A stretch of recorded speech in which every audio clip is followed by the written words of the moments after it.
quick, fast, and a lot of fun. And in Lewis County, New York, snowmobiling is a way of life. It's about family, friends, and enjoying the outdoors.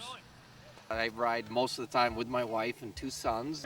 It's a fun community, and the camaraderie here is just incredible. It breaks down this way to flip open, this opens up. For Chris Zelenka, the thrill of snowmobiling dates back to the late 60s, when he was introduced to the sport by his cousins. They would take me out on the back of their sled and fling me around, driving all over the place. And, I really got addicted to it when I was 12 years old.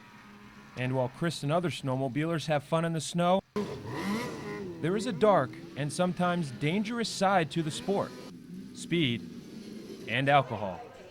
Although speeding is the #1 cause of snowmobile accidents in New York, alcohol-related accidents is #2. And alcohol is definitely not hard to come by with the snowmobile trails lined with bars like these. And here at the Pine Tree Inn, where snowmobilers are drinking early and often, we watched a man have a beer, and then another, and only a few minutes later, he takes off on a snowmobile with his young daughter. Lewis County Deputy Mike Leviker says the process of catching people drinking and riding is the same as it is on the road.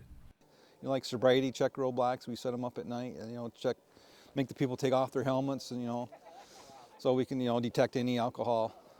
Out of the nearly 140,000 registered snowmobiles in New York, state officials say most of them don't drink and ride, but those who do could pay a deadly price.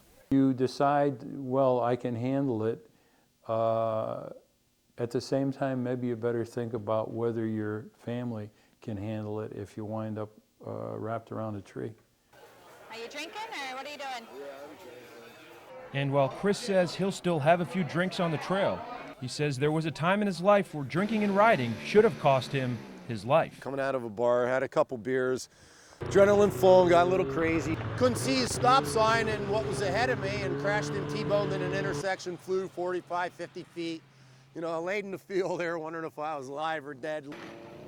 But there are some snowmobilers who don't live to tell their story. Half of the 14 fatal snowmobile accidents in New York last year were alcohol related. And Deputy Mike Leviker says the problem isn't necessarily with the riders, but the law itself. Snowmobiling while intoxicated does not affect your driver's license in New York State. That is a problem. On the road, drinking and driving in New York has a minimum fine of $500, up to a year in jail, and a loss of your license for at least 6 months.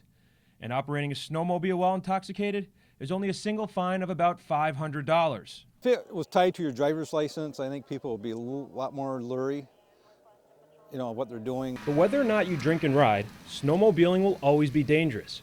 And even with a couple of close calls himself, Chris Zelenka says he has no plans to ever stop riding. No, I'll never stop riding to the day I die. Sean O'Brien, NCC News.